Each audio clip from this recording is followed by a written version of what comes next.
Email is received, ma'am. Your email is received. Yeah, but sorry, that's the wrong one. I'm sending it again. Okay, okay.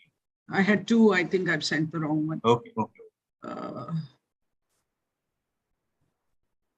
I'm not able to. Oh, quite ignorant.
Can you hear me? Yeah, okay. Okay, thank you so much. Thank you so much. Sorry, there was some network. Yeah. So you have the PPT, which is slightly wrong, but it's okay. We'll go ahead.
So,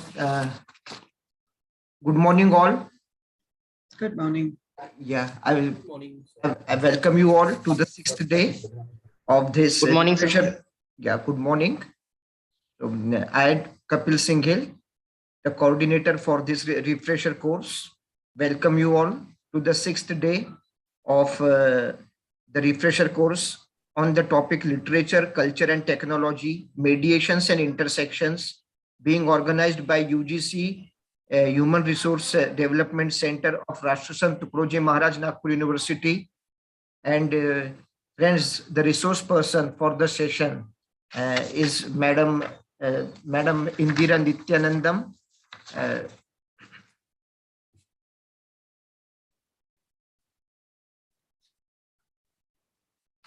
And ma'am will be making a presentation on the topic translation and technology.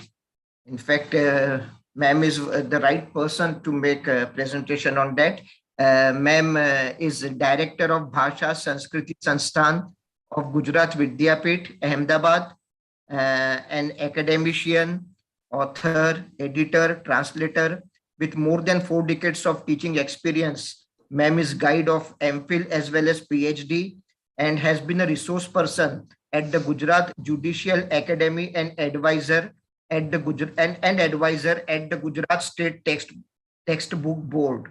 Her main areas of interest are translation studies, Indian writing in English, and Dalit literature. Madam believes that translations between Indian languages have to play a major role in bridging the increasing linguistic chasm in our multilingual country. She started by translating Tamil poetry into Gujarati with a Sahitya Academy grant for it, and having translated and published a collection of Tamil Dalit short stories into Gujarati. Ma'am is now working on a Tamil Dalit novel and she's translating it into Gujarati.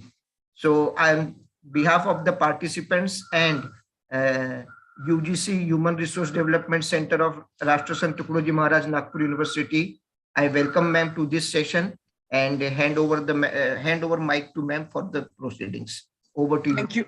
Thank you very much, Dr. Singhel. Good morning to all of you.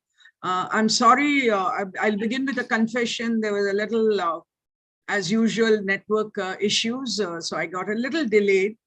And I have a PPT prepared for the occasion, which I think Dr. Singhel will ask somebody to take care of. The problem is this is my rough PPT and one which has been polished to be shown today is somehow not opening. I guess as teachers of English language and literature, the PPT is something which has entered our life, certainly my life, very much late in the course of my teaching career. So I guess with the little PPT help that we are going to have, I think the session will go ahead even if there are issues with technology. Don't forget, I'm talking about translation technology. So I think I'll begin by concentrating on the translation aspect before I move on to technology, because technology has not been a great friend of mine. I don't know why, but yes.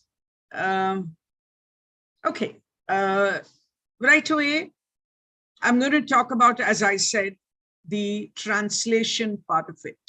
So let's begin by asking ourselves,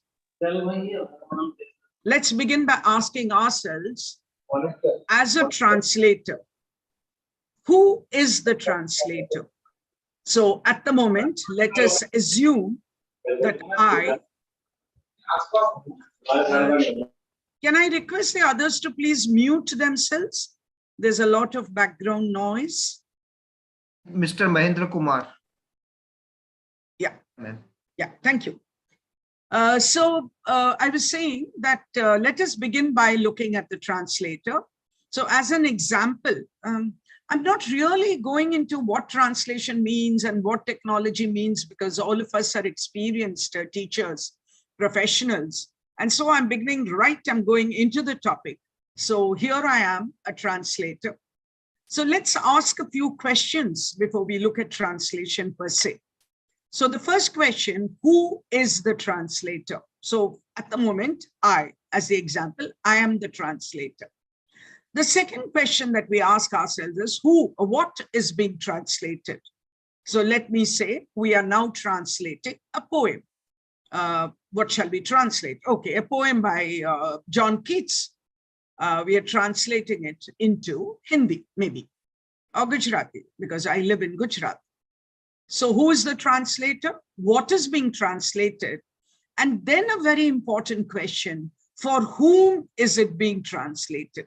This is very, very important when we look at translation. So for whom is it being translated? For example, it could be for students.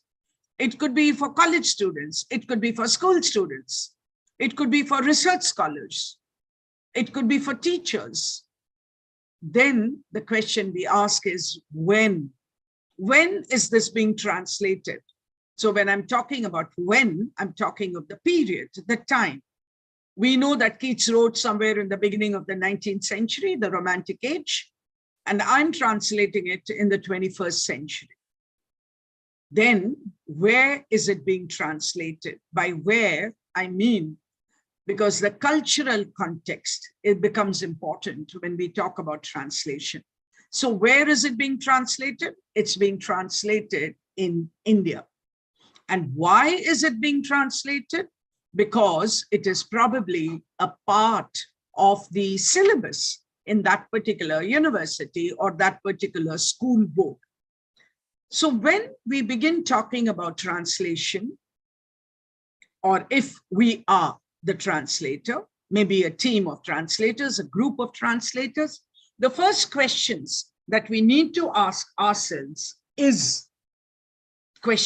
are these. Who is translating? What is being translated? For whom is it being translated? When is it being translated? Where is it being translated? And why is it being translated? Can we go on to the next slide, please?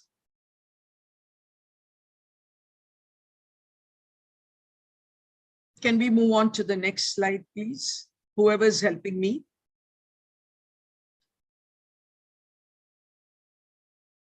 The next slide. Translation definitions. Yeah. So as students of literature, as teachers of literature, we are very fond of etymology. I don't know if you are, but I'm very fond of etymology. And especially when the word has come into a language from a culture which is totally different, I think it becomes even more important to know the etymology. And those of you who teach a language paper are probably familiar with this part of language teaching. Where does the word come from? What was its original meaning? What was the original pronunciation? What are the phases through which it went? So when I look at translation, and I attempt to certain definitions, I want to begin with the etymology. It comes from Latin, and the meaning of the word is carried across. Where is it being carried across? From one language to another. So if we go back to our first example, my example of a Keats poem, a poem by Keats. So the language, English, in which Keats wrote, and we are translating it into Hindi. And I'm sure all of you are familiar with the fact that English here is the source language and the target language is Hindi. Meaning of a linguistic discourse, which is rendered from one language to another. So we are translating the meaning. As we go along, we'll be talking about it more. What are you translating? Are you translating the idea? Are you translating the meaning? Are you translating the feeling? Are you translating the viewpoint? So we are looking at a very simple example, definition, which is translation of meaning of a linguistic discourse from one language to another. Another way of looking at translation, turning a source text into a target language, which I just explained to you. Now is something which many of us do not look at when we use the word translation. Change to a different substance, form, or appearance. So there is a beautiful poem. You know what the pre-Raphaelites did, if you remember? They looked at a painting and translated it to a different substance. So you're taking color and you're translating into words. The other thing could happen, if you're looking at maybe the daffodils, or maybe you're looking at Shelley's Ozymandias.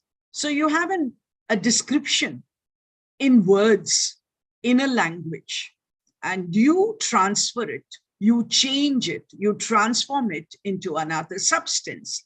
It could be a painting, it could be a sculpture, it could be a song, it could be a lilting tune.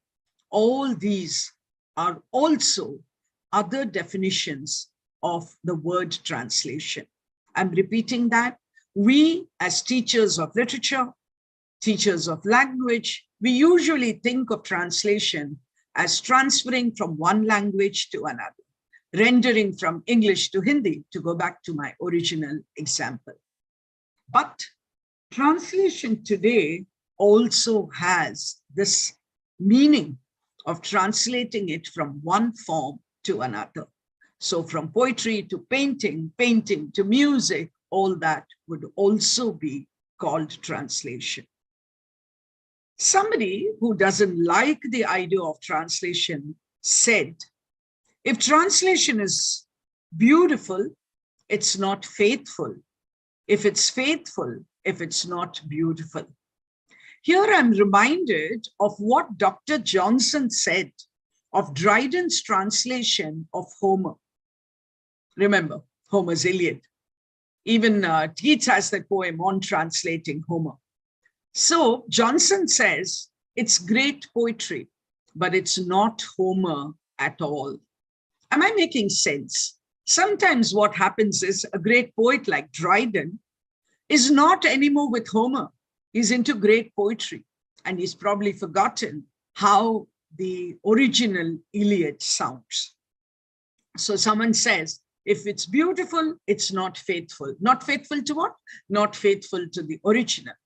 And if it's faithful, maybe it's not beautiful at all. This is what someone has said, somebody who's not very happy with the idea of translating, because she believes that we should read in the original. But my dear friends, you will agree with me that how many languages do we all know? In how many languages can we read literature for us to be able to read everything in the original? I'd like to take an example here of the great Rabindranath Tagore. Remember his Gitanjali, which got him the Nobel Prize too, was originally written in the Bengali language. You know that. And then Tagore felt that he wants it to reach a wider audience. And then he translated it to English. And most of us in this room, in this group, probably have read the Gitanjali only in English, because we may not know Bengali. I'm sure there are some of you who know Bengali. but most of us have read it in the English language.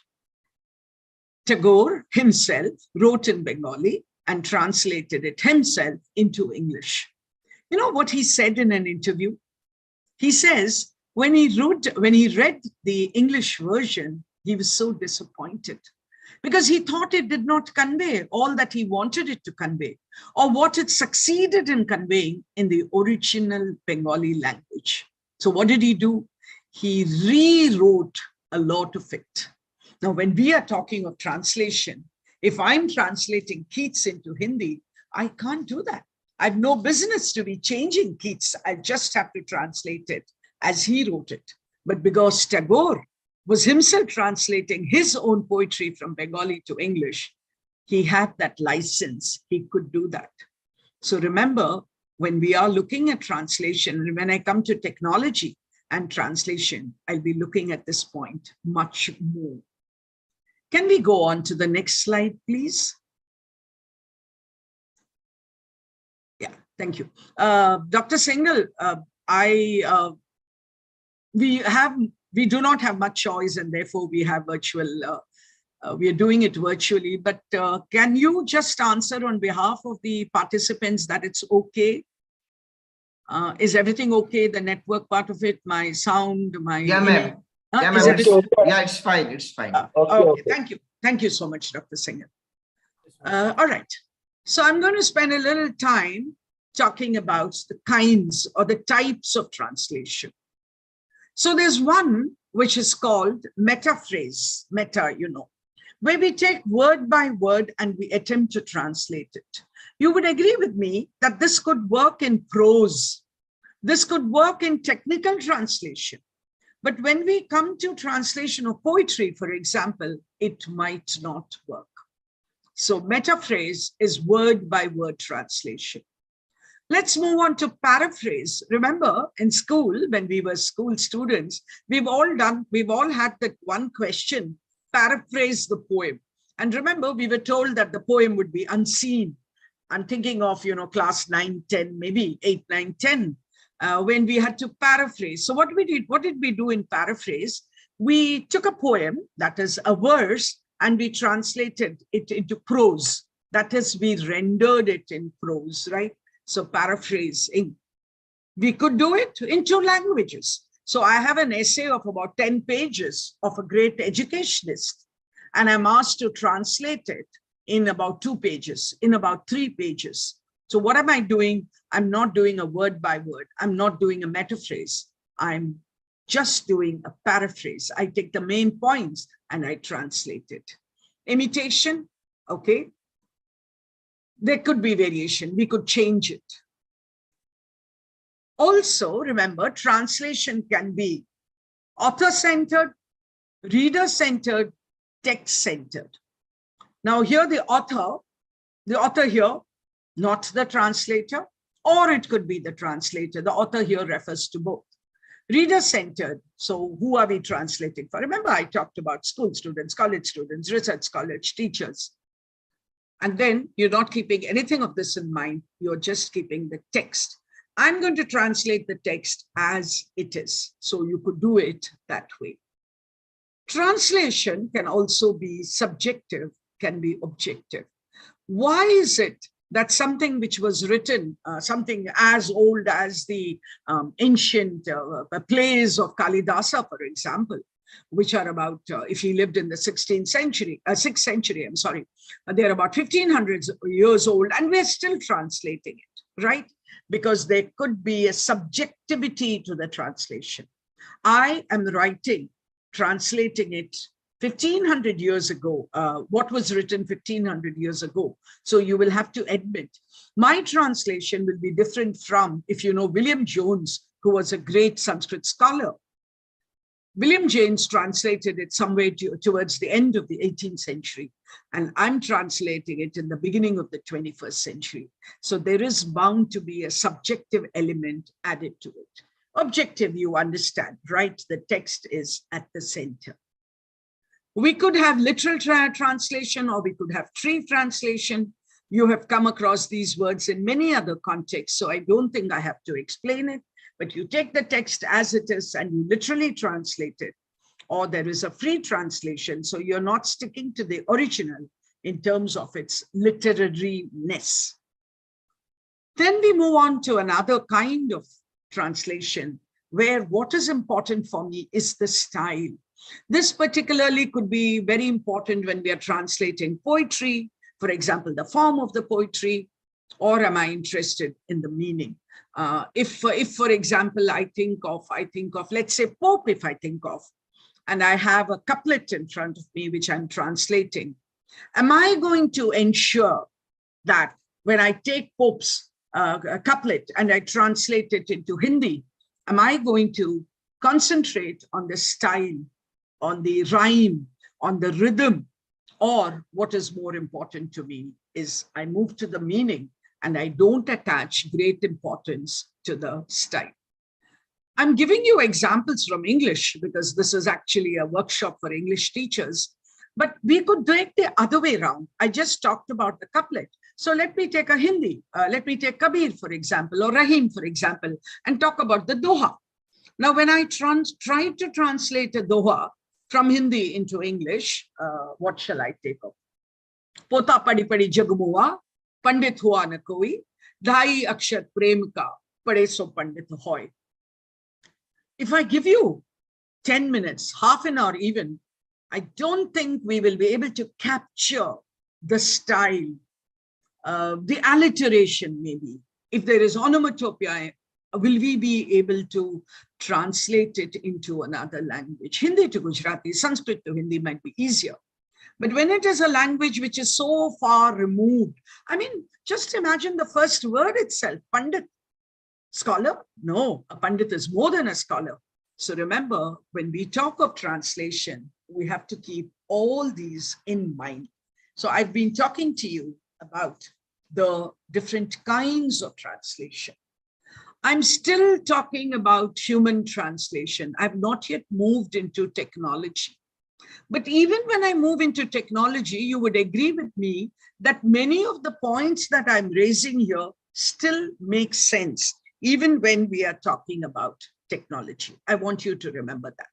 Can I have the next slide, please?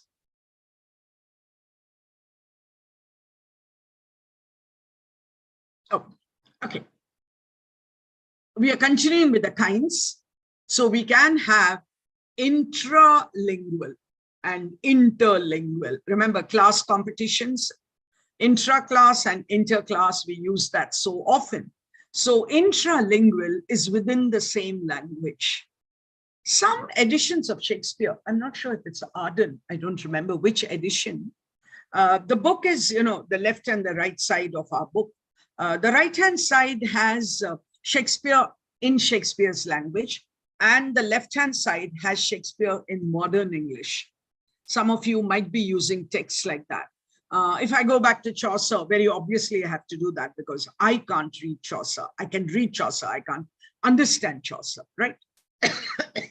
So intralingual refers to within the same language. So what are we doing? We are rewording it, okay? And when we are teaching Shakespeare, for example, so often we have to do that. If you're teaching Milton, for example, you might have to do that. If you're teaching a poem by, say, by Scott, for example, you might have to do that.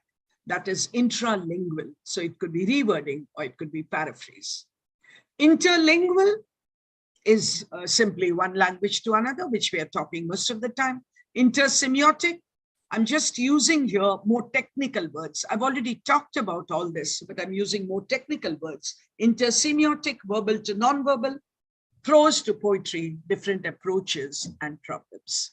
So what have we done? In the last two slides, we have talked about the different kinds, the different types of translation. Language to language, word, meaning, subjective, objective, text-centered, author-centered, reader-centered, same language, different genres. We've talked about all that. Can I have the next slide, please? Whenever we look at translation, every language, remember, is steeped in its culture. Culture comes first. language comes later. So most of the time, depending on the culture where the language is born, we have words. So very simply, if you just think of food and you think of, since we are talking of Hindi, if you think of ever so many words in Hindi, right, for which you will not be able to get an exact English term. At the moment, I'm restricting myself to just two languages, Hindi and English. But you could mentally think of your mother tongue or the state in which you live and look at what I'm saying. I am today with an organization, we call ourselves the Bharatiya Bhasha Sanskriti Sansthan. It's a part of Gujarat Vidyapith. Some of you may have heard of Gujarat Vidyapith. It's a 100-year-old university, deemed university with special status. It was founded by Mahatma Gandhi in 1920. I'm going off translation, but I'm talking about it because we call ourselves the Bharatiya Bhasha Sanskriti Sansthan, because we believe you cannot learn a language without its Sanskriti, culture. And you cannot learn a culture without its language. Words come to my mind. I'm talking about food. I'm thinking of something as simple as roti, maybe. I understand that in China, they have about 25 to 30 words for rice, because that's so many kinds of. So if you're looking of chawal and bhat, for example, we can say cooked rice and uncooked rice, but in English, we don't really make a difference between bhat and chawal. And we could go on, right? Clothing. Roti, I remember Mulk Raj Anand used to call it leavened bread. Leavened bread. Ghee, for example, is called clarified butter, and we could go on. Clothing. So what do we have in clothing? I wear a sari most of the time. So I begin with the sari. What do I call it? You can't say a 5-meter cloth wrapped around the lower part or whatever. Lungi, kurta, and I think I could go on and on. For example, what we do in India is very comfortably, the skirt, we call it a skirt because a skirt is not a chania. A skirt is not a lehenga. A skirt is a skirt, right? So what do? We keep the same word. But when it works the other way from Hindi to English, relationships, I think India is amazing in its relationship. So if we are just talking about Hindi, for example, we have a chacha and a tauji. We have a mama. We could go on. We could go on with what? We could go on with, for example, a jijaji and a nandoi. A jijaji is my sister's husband, but my husband's sister's husband becomes a nandoi, and we could go on and on. Tamil and maybe Hindi also, I'm not very sure. My mama's son, cousin has a different word. My masi's son is my brother. My bua's son has another word. I think you can give examples. You could go on and on. Religious. What am I talking about here? Since I'm talking about translation, and since I'm going to talk about the difficulties that we face in technology, I'm beginning by drawing your attention to the difficulties we face in translation, even as human beings, because they are so culture specific. Religious. Abhishek, Panchamrit. I'm a Hindu, so my examples are from Hinduism. You could move on to Islam. Christianity maybe may have more English words. Think of Islam, think of Buddhism, think of Jainism, think of Sikhism. I think we'd find so many words for which we don't have the exact word in English. Again, I'm reminding you, I am at the moment talking only about two languages, English and Hindi, thinking that that would be common to most of us in this room. So religious, we have Agni, for example, which is different from Ag. You'll immediately say, ma'am, yes, of course, we talk about the sacred fire, but Agni is one word, and Ag, Agni and Ag, right? Single words, we need sacred fire, and so on and on. Idioms. Remember, every language has its own idiomatic expressions. And knowing the language does not mean you can understand the meaning of an idiom. Think of any number of idioms in English.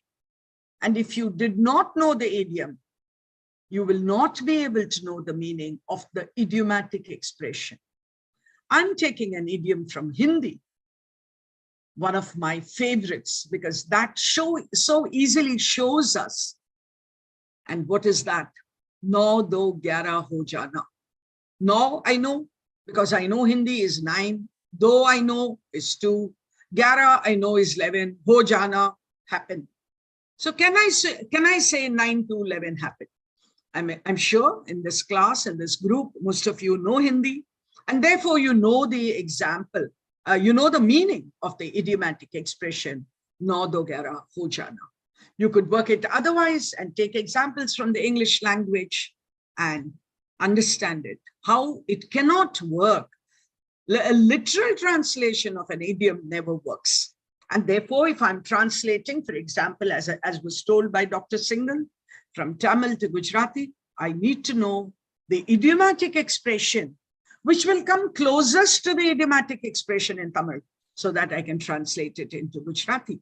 But we are talking about English and Hindi, so you can take examples. From idioms, we move on to proverbs, and proverbs, of course, are even tougher. A bird in the hand is worth 2 in the bush. Haath mein ek pakshi, the jhaad mein do pakshi, whatever. It doesn't make any sense at all. I must admit that a lot of proverbs do exist in many languages across India, but I'm not sure whether they exist also in English, because the culture is so different from the cultures of languages of India. I've spent about, I think, half the time, maybe not half the time, talking about translation per se. And all my examples have been about human translation. The topic that I have chosen is translation and technology, or translation technology. And I would now like to move on to the second part of my lecture. But before that, Dr. Singhel, is it possible for all our participants to come on screen so that we can spend about 5 minutes talking about what I've been talking? Dr. Singhel, is that possible? Ma'am. Yeah, why not? Why not? Yeah. Could you please do that? Yeah. So, yeah, you must have heard. Ma'am wants you all to be on the screen. Yes, sir. Yeah.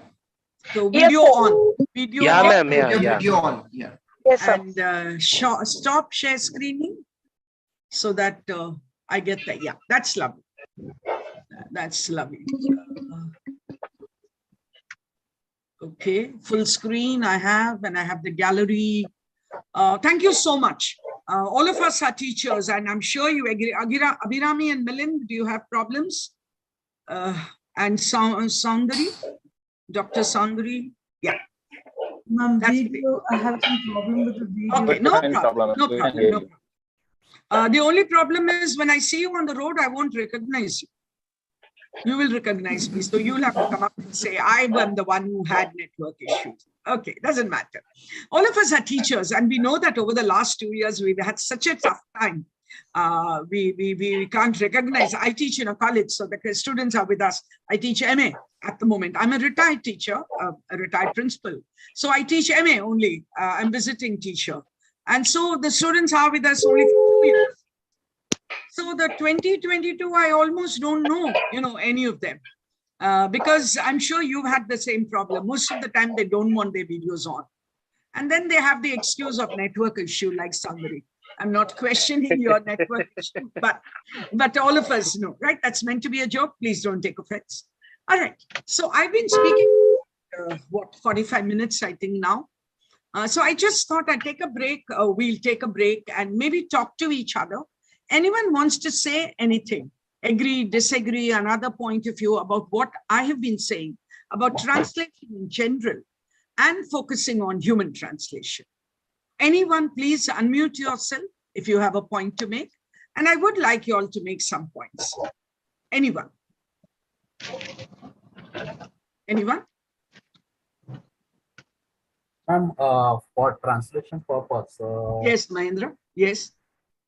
we need to take permission from author or publisher Yes. of original Yes. text. Okay. Very, very important. Unless the author has approached me, as I've done in a couple of cases, some Gujarati Dalit writer wanted his short stories to be made into English. So I did only the translation part of it. He approached the publisher, and all that. That was outside my purview. But Mahendra, if you pick up a text and you are wanting to translate it, one, you would need the permission of the writer, right? Then we move on to the publisher. The writer might say, oh, you're doing it in, I imagine you're from Maharashtra, from your surname. So I imagine that you want to do Marathi into English or English into Marathi at the moment. Right. You will have to, the author might say, I know that Marathi publisher is very good. Swapnil, I'm so happy to see you playing the role of the father. I'm sure your wife is a lucky person, Swapnil. Yeah, she's so busy. That's why I'm. No, wonderful, wonderful. I'm so much a feminist at heart. So I'm so happy to see a father carrying the child. Great, Swapnil. Okay, Mahendra, to come back to your point. So it could happen that the writer, the author would say that go to that publisher. Another way of doing it is if you're not able to reach the writer, 100 years, I think, or 50 years, I'm not sure the copyright now, how long it lasts. So if you're translating, let's say, Milton, for example, or Dryden or Donne, you don't need permission, right? But if you're translating a recent work, which many of us like to do, you would need to. But if you can't reach the author, you can talk to the publisher of the original text. You have a text, but you're not able to. What I do when I'm translating Tamil into Gujarati, I write to the publisher, and the publisher takes permission from the author. You get that? Or the publisher says all copyright lies with me, so you can go ahead and translate. But we have to be very careful. It can become a legal issue if you do it without permission. So be careful. Tread, right? Tread. We need to approach a publisher first, not author. No, approach the author if you can. I'm only saying when the author is not, because what happens is when I take a short story, I first write to the publisher, and usually the publisher sends me the, I've done a lot of translation of Bama. Bama is a Tamil Dalit writer, living, contemporary. So she sent me a letter giving me umbrella permission to translate all her texts into any language I please. So if you have a letter like that, for example, just as an example, otherwise you take one short story. I'm saying if you don't know how to reach the writer, you can reach the publisher because the publisher's name will be there in the original text and take it forward. Does that answer your doubt? Yeah, ma'am. Again, another question. Ma'am, if I translated, I got permission and I translated the book or any other text, then who can have the copyrights? Me or a publisher or author or what is that? Mahendra, it will vary from person to person. Sometimes the author keeps the copyright. Sometimes the author hands over the copyright to the, for example, I have a collection of short stories by different writers, right? So some of the short stories say copyright with the writer and the other writers are not so particular. So the copyright is with the publisher. We will have to take it each one as a separate case. There cannot be a blanket permission. I mean, I cannot give you a blanket title. I hope you understand that. So please, author, publisher, contact both of them before you decide. If you are translating for your own pleasure, go ahead. But the moment you're thinking of publishing it, okay, you have to be careful about that. Okay, any other questions from anyone? Anyone? Dr. Singhel? Nobody has any questions? Yeah, ma'am. Ma'am, what about anonymous writers? Publisher then. Nilima, then publisher. If it's an anonymous writer, go to the publisher. And another thing is, madam, if it is any folk tale, we don't have. If it, sorry, if it is? Folk tale. And, folk tale, yeah, folk tale. Huh. And writer is anonymous. And then I guess if you're translating Ekalavya, for example, right, you can't go to the writer of the Mahabharata. Certainly, Nilima. Unless you're taking it from a particular version copyright of Ekalavya, then you will still have to go to the publisher. Right? And very often, Nilima, I think it might not be a translation. It may be just a retelling. Because what will you translate an Ekalavya story today? I'm not saying the story is not important, but it has been translated ever so many times.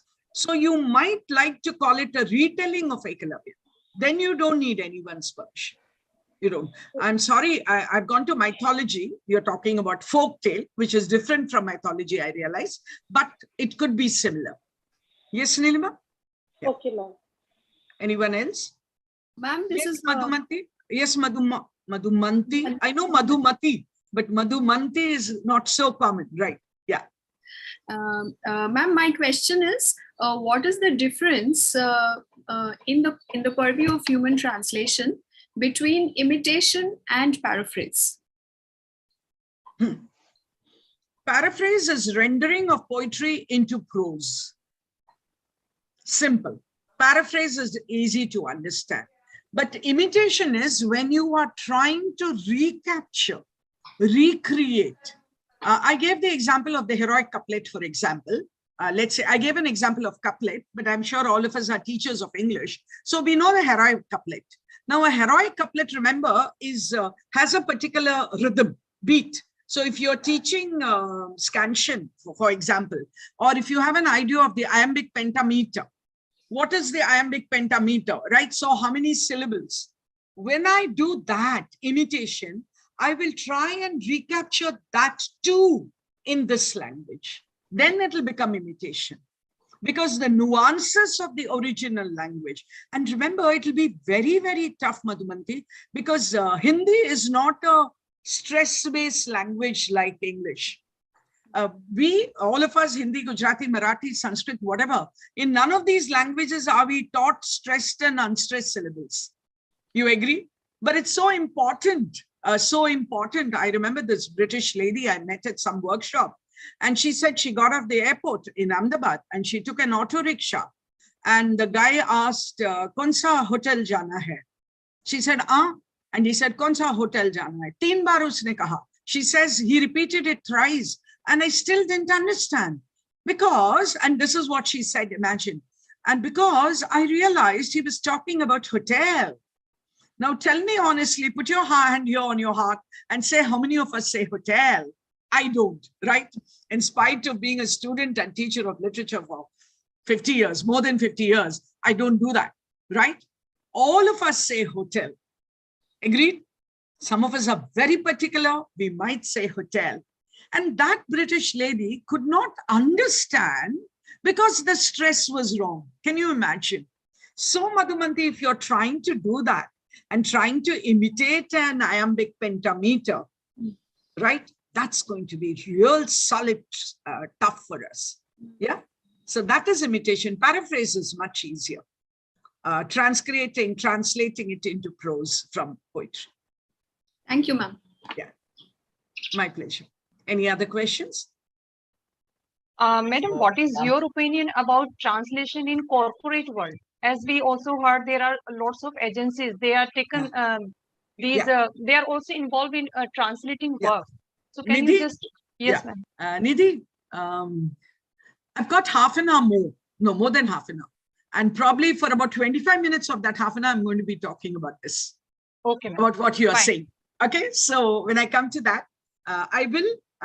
I'm not answering because I don't know the answer, but I'm not answering because that's what I'm going to be talking about. Yeah. Anyone else? Hello, ma'am. Yeah. You told that there are so many words in Hindi we cannot translate in English. Like one word in my mind is ux. The word is ux. We Ux. don't have any English meaning for this. Actually, Pooja, you're absolutely right. And that is why we have that phrase, lost in translation. You must have heard the phrase, lost in translation.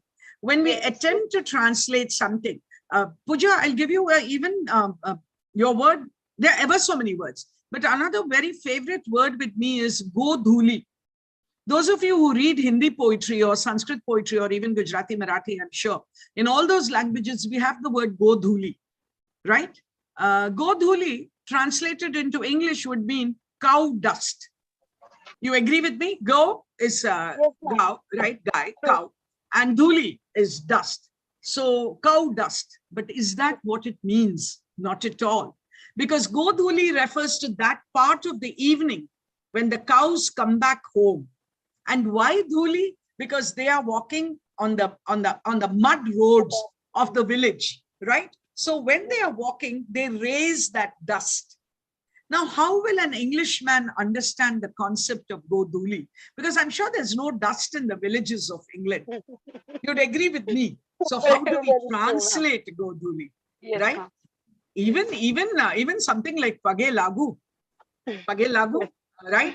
So important in most of our families even today, right? I'm very embarrassed when my students touch my feet, even when they're going for a debating competition, for example, ma'am, matha upar hat muko, and things like that, right? So those words can never be translated. Ever so many words. I didn't go into that part of it. I only looked at specific areas, but you're absolutely right. In fact, heartfelt and sincere. Let's go the other way. We are talking of Hindi to English, but let's go of English to Hindi. Sincere and heartfelt. All of us are students, teachers of English. So we know sincere is usually, no, sorry, that makes it, let me take even closer related. Heartfelt and hearty. Heartfelt and hearty. So you say hearty congratulations and heartfelt condolences. You agree with me? Right? One is for joy and one is for sorrow. No, you can't say hearty condolences to somebody, right? What would we say in Hindi? Dil se, what would we say? Give me other words. That distinction between heartfelt and hearty does not exist in our languages. Am I saying the right thing? If somebody gets a word, immediately do correct me. So it works both ways.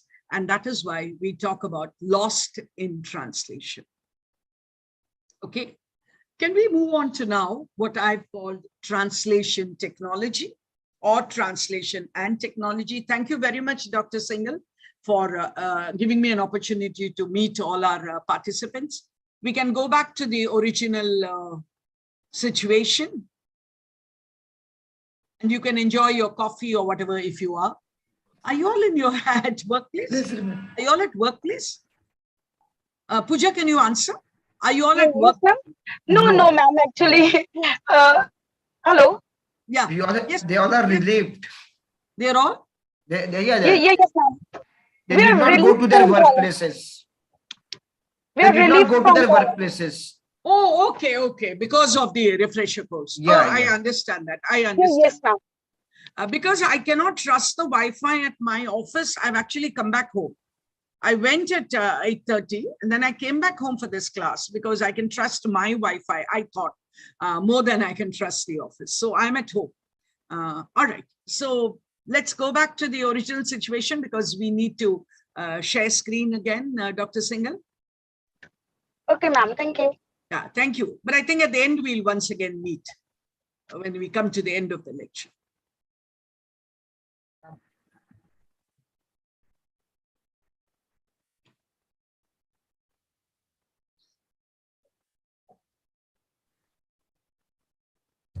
And Dr. Singhel, can we have the next slide, please?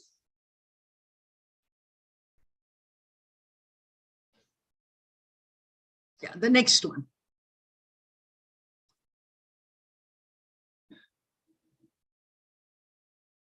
Yeah. So now I'm going to be talking about translation and technology or translation technology. It's an entire technology. Once, मैंने उनको एक word Sorry? मेरा camera. क्या हुआ? Was it Pooja?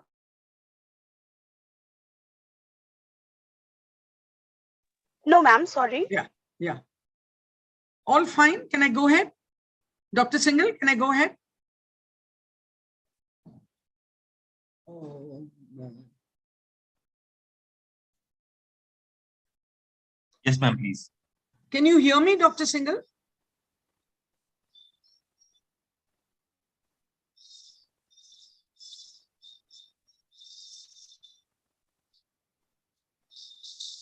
You're audible, ma'am. Okay, thank you. Your audio, yes. So we are talking about now using technology for translation. There was a question a couple of minutes ago about, the corporate translation. So here I'd like to begin by saying that what I'm going to be talking for a long time, for the next half an hour, is going to be the use of technology for translation. And I personally, this is my personal opinion, that can never be as good as human translation if we are talking about literature translation. Translation of literature, to my mind, still has to be done by the human brain, if you please. Why? We'll talk about it. So I'm going to be talking about translation technology, which means the using of software, using of tools for translation. What do? They process, right? The process of translation is supported by these tools. And very simply, they are CAT, MT, and TMS. I'll be talking about them in detail, so don't worry. So we have CAT, and we have MT, and we have TMS. Why did this begin, or how did this begin? Probably you were already born into the computer world.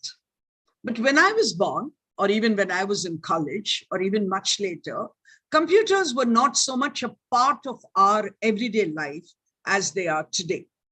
So it's somewhere around the 1950s, probably, that it became possible to use technology for everyday work. And how was this made possible? Because of affordable and available computers. In 1978, very interestingly, I'm not sure how many of you are interested in science fiction, but many of those science fiction of, say, H.G. Wells, for example, have come true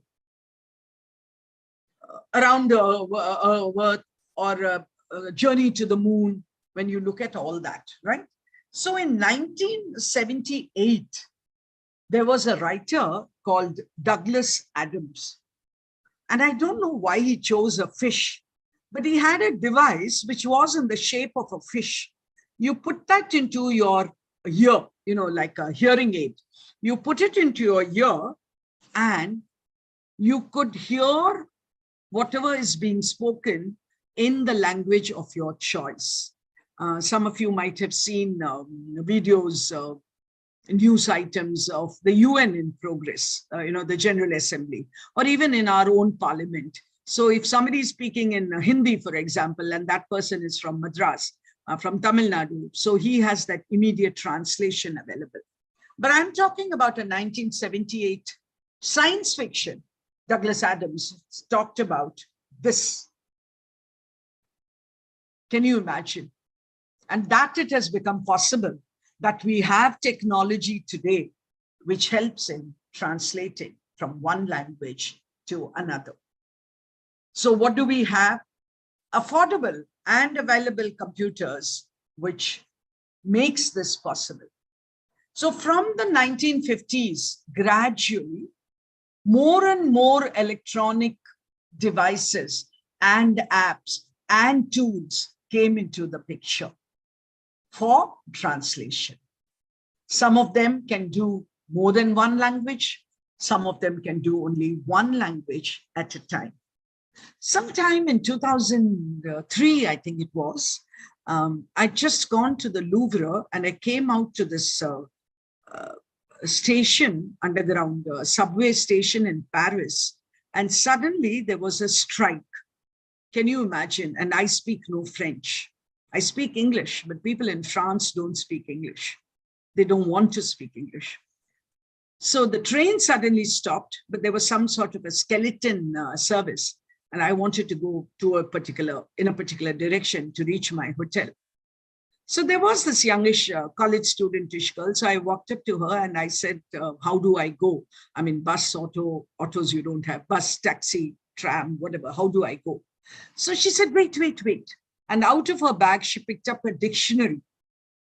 And she asked me to point out the word in English that I was speaking to her, because remember my pronunciation also. And then she looked at the French word of that, for that. And she explained to me how I should go out of the station, which direction I should go, what vehicle I should take, and all that she did with the help of a dictionary, a pocket dictionary that she was carrying. But today, some of you probably know, and some of you may be surprised to know, that we've got ever so many tools, apparatus that we can use for immediate translation. Some of them are, there's one which is called on the go. So I'm traveling, so I can keep it in my pocket or in my handbag, translates immediately. There's something called My Menu Clicks, something called Pocket Talk. And that's very interesting. It's most popular in Japan because it can translate, can you imagine, 74 languages into Japanese, or the other way too. Because remember, Japan is a highly developed nation, has people from all over the world coming there. And so they can use something called Pocket Talk. There's something called Say Hi, there's something called Pagago, and so on and so. Okay, Manoj Madhvi, I shall answer your question in a little while. So we have today all these tools which help us in translating, in immediate translating. So what are the advantages? We had Nidhi, can I have the next slide, please?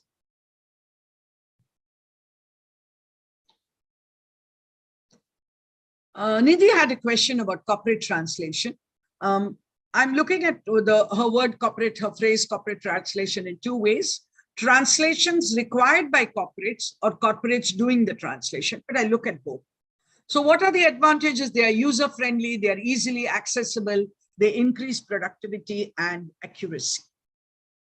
So I am a Gujarati woman, if you please, businesswoman, and I am producing a particular object which would have demand across the world.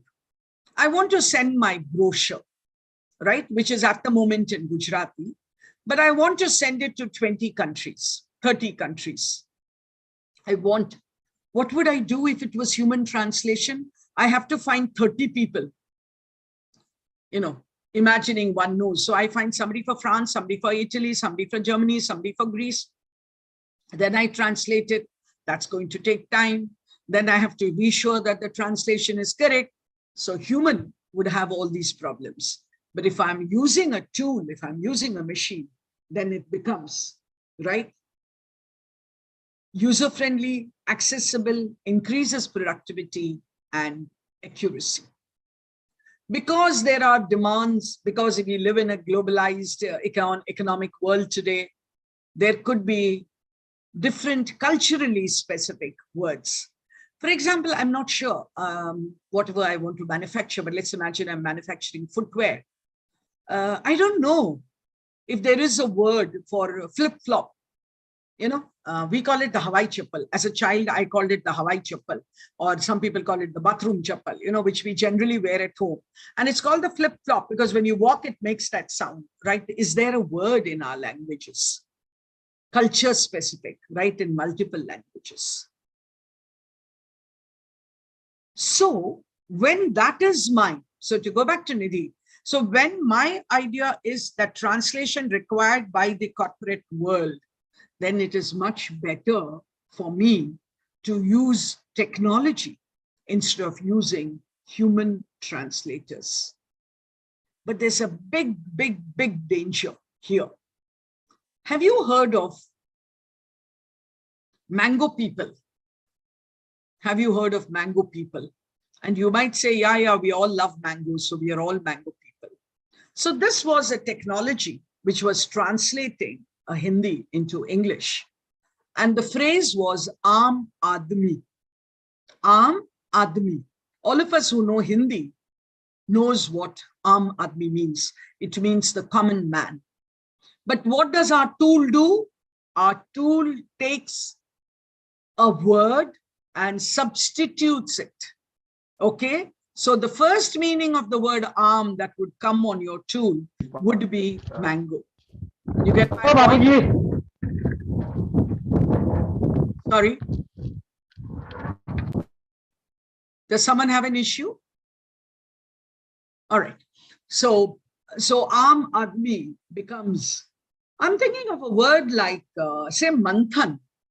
When I say the word Manthan, what comes to mind is that wonderful movie, I think Smita Patil or somebody, it was about the Amul factory, right? The milk cooperative in India, or what we call the White Revolution. So the word Manthan, even that the Asuras and the Manthan, this is what comes to mind, okay? The churning of the ocean. I was thinking of the churning of the ocean.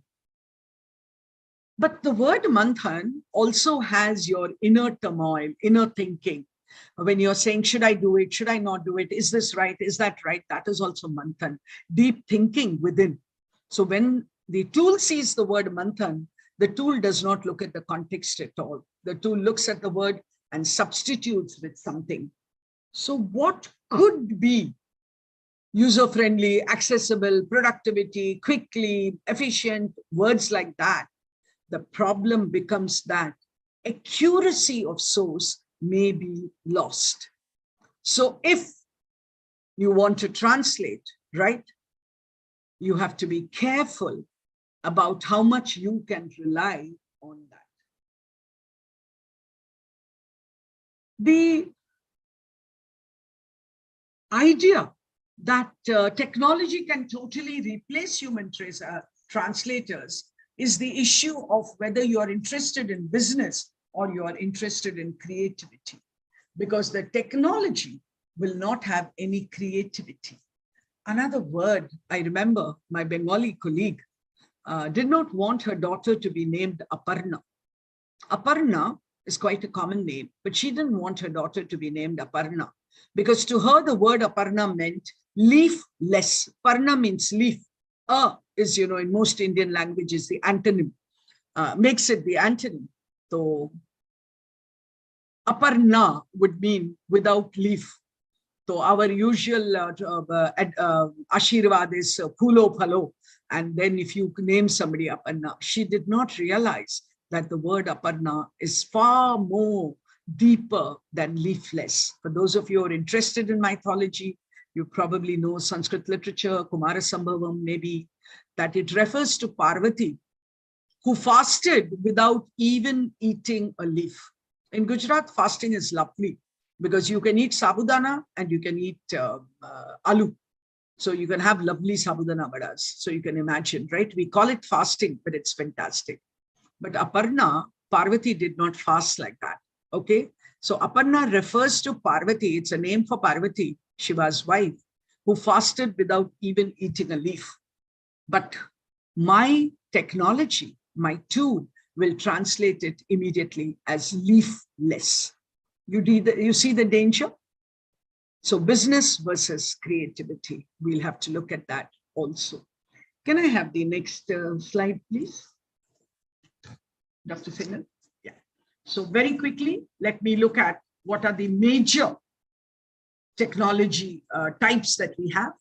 Number one is computer-assisted translation, which is also called machine-assisted translation, which is also called machine-aided human translation. This is where the machine is doing something for you, but the human being is... Sorry?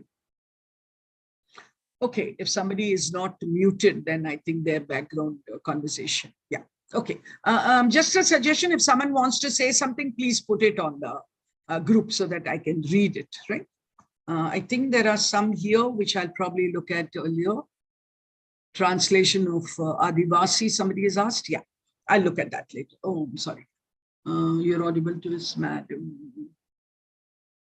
How do I go back? All right. So I would think of these as being, I'm sorry, I'm having certain issues. Yeah, I'm fine.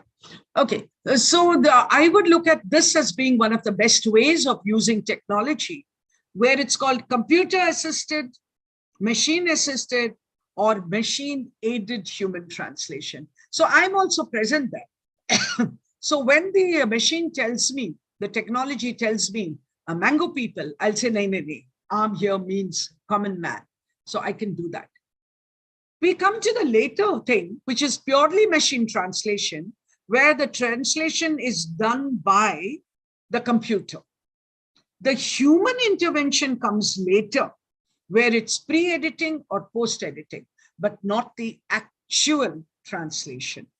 So in Matt and Mart and Cat, we still have the human contribution, but by the time we come to MT.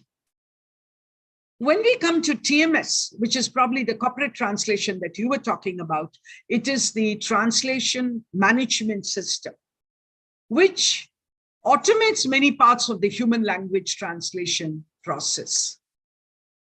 And people who like this say that it maximizes translation efficiency because it automates the human language translation process. I'm not very sure, because when you look at translation, you will see the kind of difficulties that we have. Can we move on to the next? Yeah. So I said I'll talk about three. So the first one is CAT.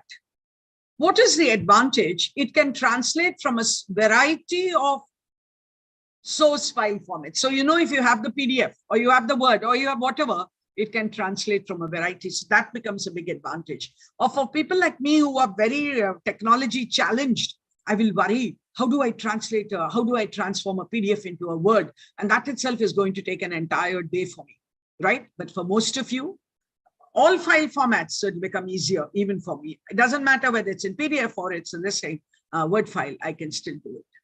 The second important thing is it has translation memory.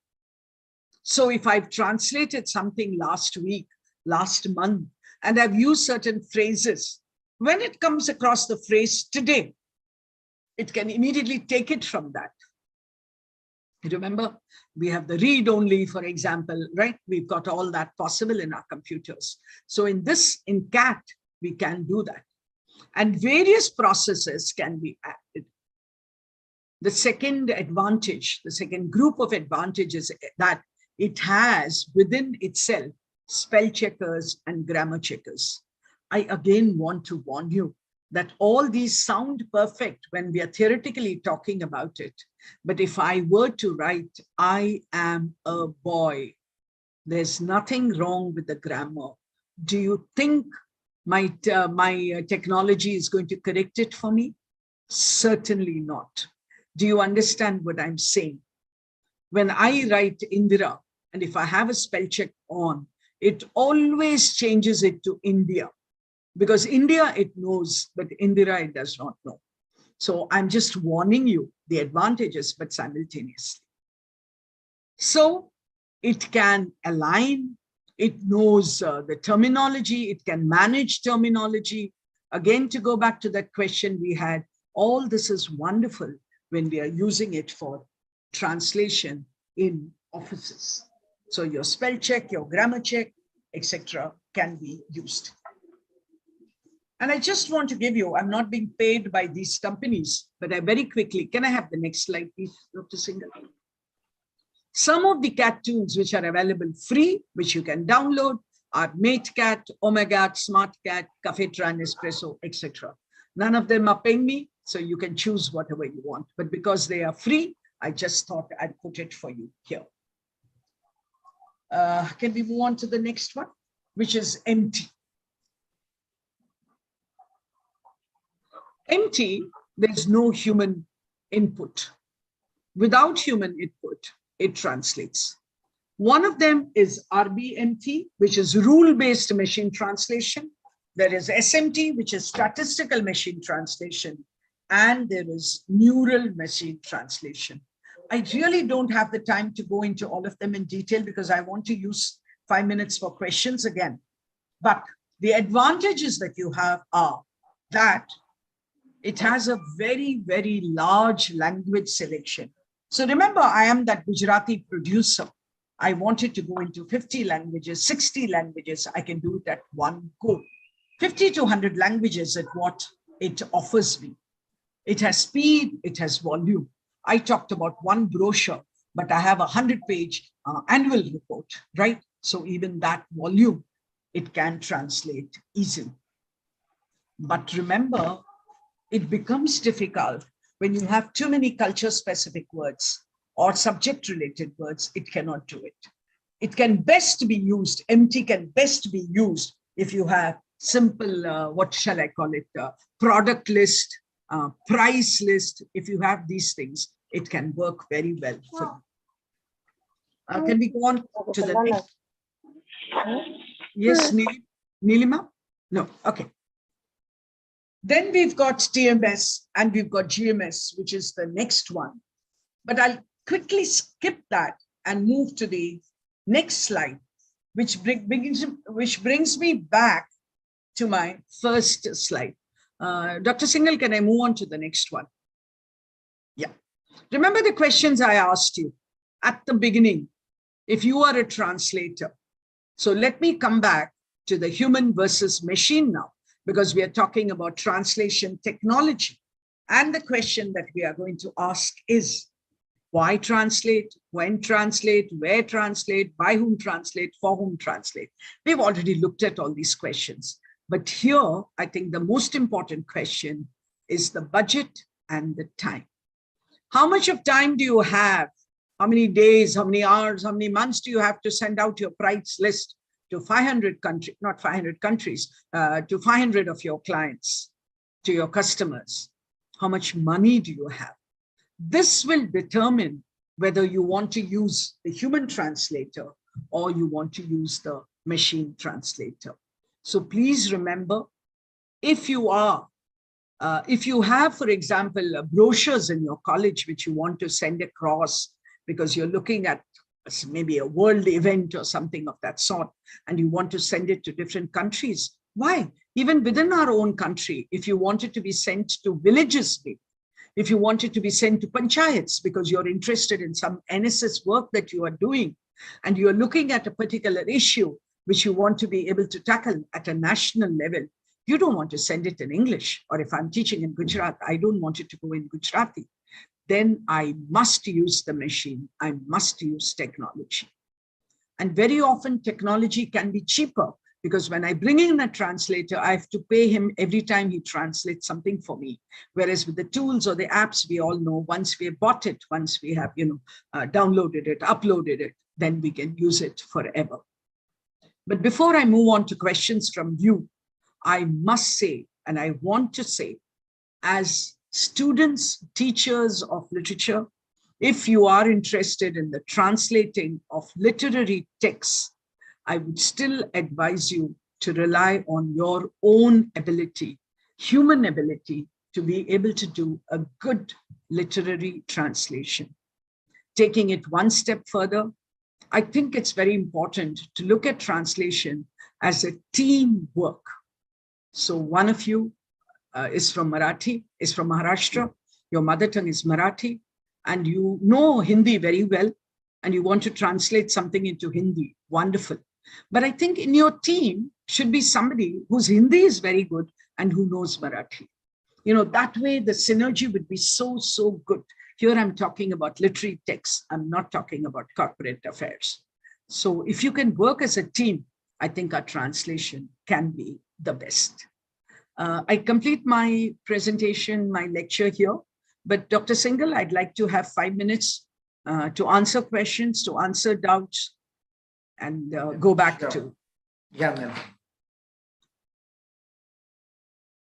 So again, you will have to switch on your videos. Yeah.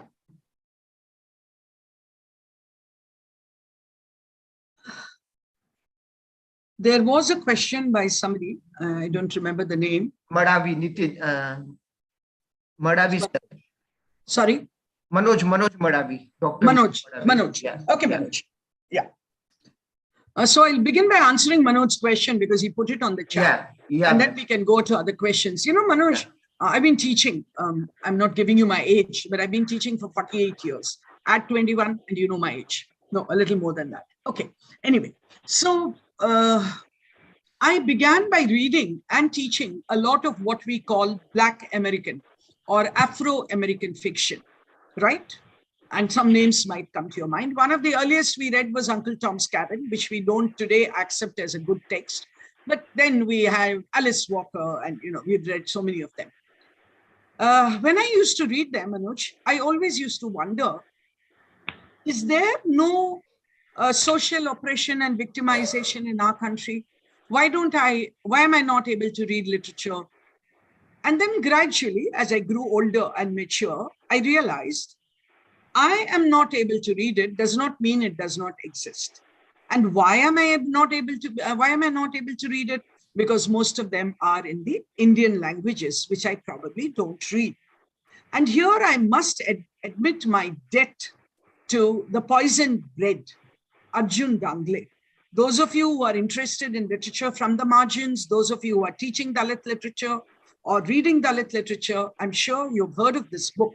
The book is called Poisoned Bread. And it has been edited and collected by somebody called Arjun Dangle.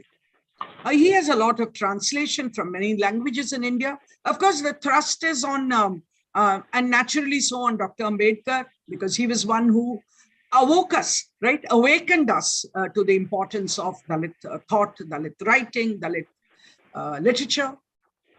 So when I began reading that, I realized we are incapacitated in our appreciation of our own literature because of the lack of translation, right?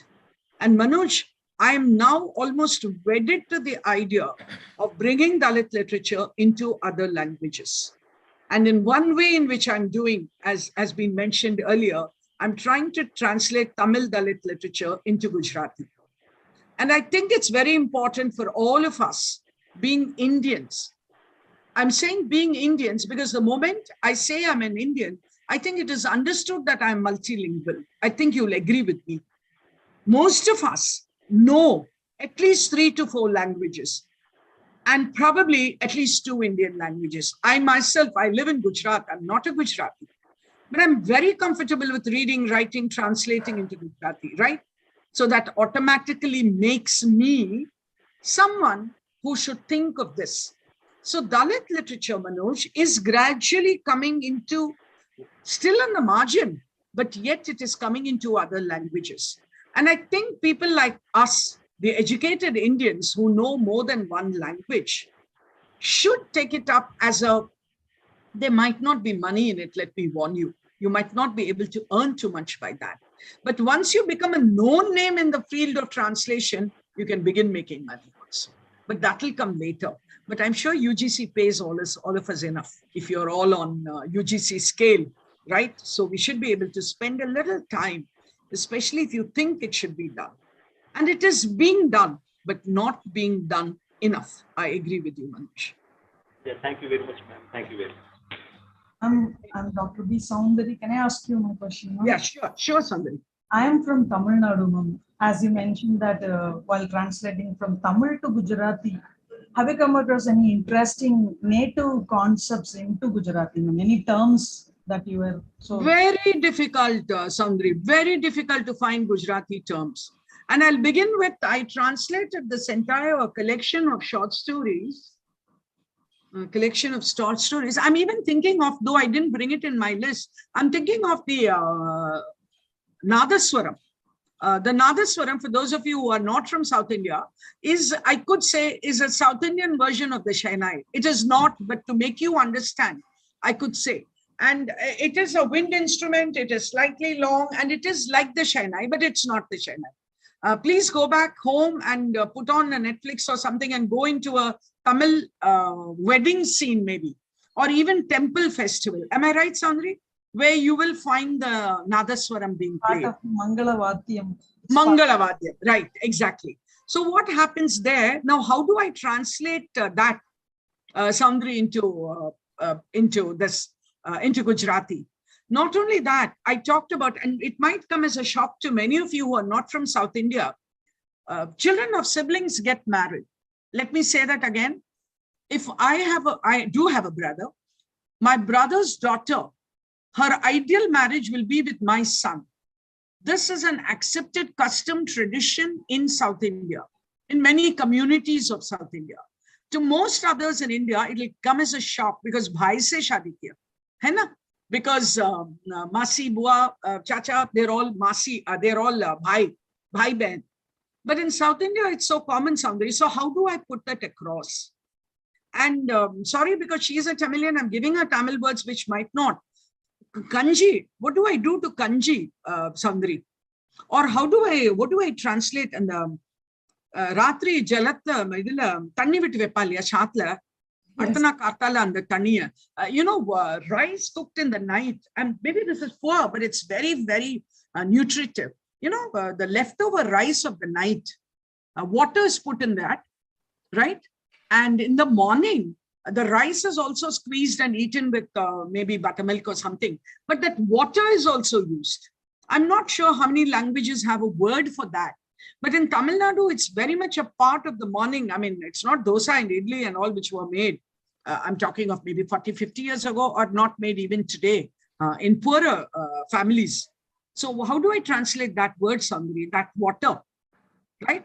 Yes, lots of concepts at tough time. So I have a great deal of, asterisks and footnotes. I couldn't help it. I had to have footnotes. So in that case, ma'am, somebody is doing from here to Gujarati, from south to north.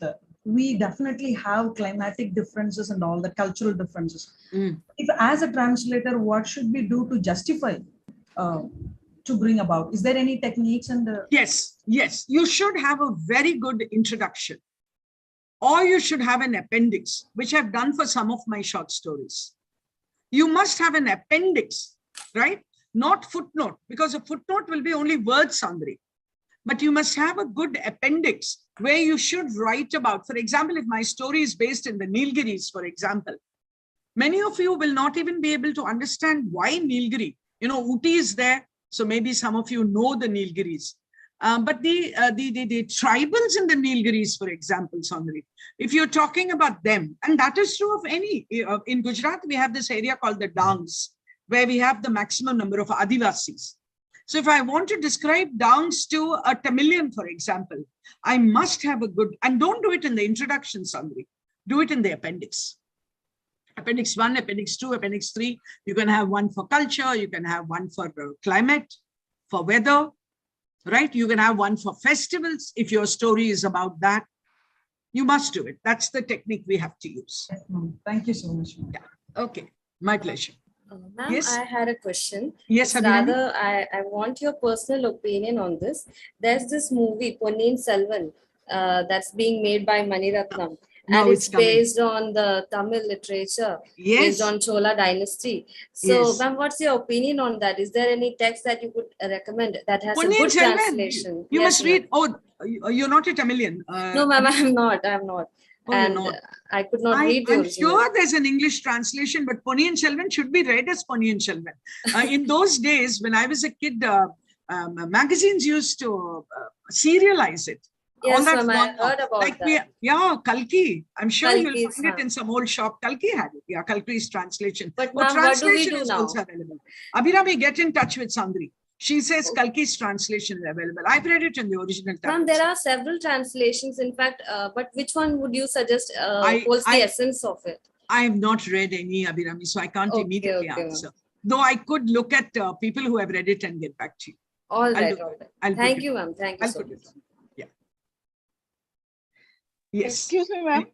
Yes. Ma'am, if I want to translate Sarat Chandra Chatterjee's Bengali short stories into English, do I have to seek permission from the you better write to the publisher. Okay. Because the author himself will not have any copyright now, because it's more than 100 years old. Yeah. But we just have to check whether the publisher has any copyright. So just write to the publisher, right, and say that you want to translate it. And you can be sort of, be nice to him and say, do you have any publishers in mind? So he feels involved also, depending on what language. What language do you want to translate? Bengali to English. Bengali to English, right. So good to ask him that. And I would suggest that you all should also look at Sahitya Academy. They keep asking for translations. So look at it if it's possible. Usually into Indian languages. So say if you're doing Bengali to Marathi or something like that. But look, check. There could be English also, I'm not sure. Okay, ma'am. Thank you. Yeah. Okay, Suman, all the best. One of our great writers. But you're not a Bengali. Keswani is not a Bengali. Yes, I am Bengali married to Sindhi. Okay. Because Suman was okay, could be Bengali, but Keswani is not Bengali. So yeah. But I'm not very affluent in Sindhi. So otherwise. All right. And Suman, I don't know if you think about it, but I very often think that there is no word for a mother-in-law tongue. I too have a mother-in-law tongue, which is different from my mother tongue. But there's no word in any of our languages for that. Yeah. So, yes. Any other questions, Dr. Singhel, before we can wind up the session? Yeah. So let me, thank you, Sandri. Let me first thank Dr. Kapil Singhel for inviting me. We have met during the pandemic, and I think therefore virtual lectures have become the order of the day. But I hope at some time, Dr. Kapil, you'll invite me to visit Nagpur. Yeah, sure, ma'am. I will. Long ago, my father was posted there. He was in the income tax. Okay. So I have visited Nagpur, but that's about 3 decades ago. But yes, I'd love to come. Yeah. Okay. Once we have an opportunity, we'll do that, ma'am. Sure. Yeah. Over to Dr. Good afternoon. Good afternoon, everyone. It's been really a very informative and nice presentation from Dr. Indira Nityanidam, ma'am. Thank you. And really, it was an eye-opener session for all of us English teachers, as we are here for refresh ourselves in this refresher course. Ma'am, since your lecture has been started, we were wondering that which area of topic we are going to see today, and really it has been really a very wonderful session. So on behalf of Nagpur HRDC and from all of our participants, I'm really honored to propose vote of thanks for this session. Ma'am, I'm really grateful to you for delivering such a nice session. Thank you so much for being with us for this session. Thank you so much, Siddharth, and all those who are saying thank you to me, Pooja, and yes, Siddharth, sorry. Thank you, Dr. Kapil sir, to have honor given me for this session. Thank you so much, sir. Over to you, sir. Okay. So, okay, ma'am. Thanks a lot. Thank you so much. Thank you. Yeah. So I declare that the session is over and we'll be meeting again at 1 o'clock.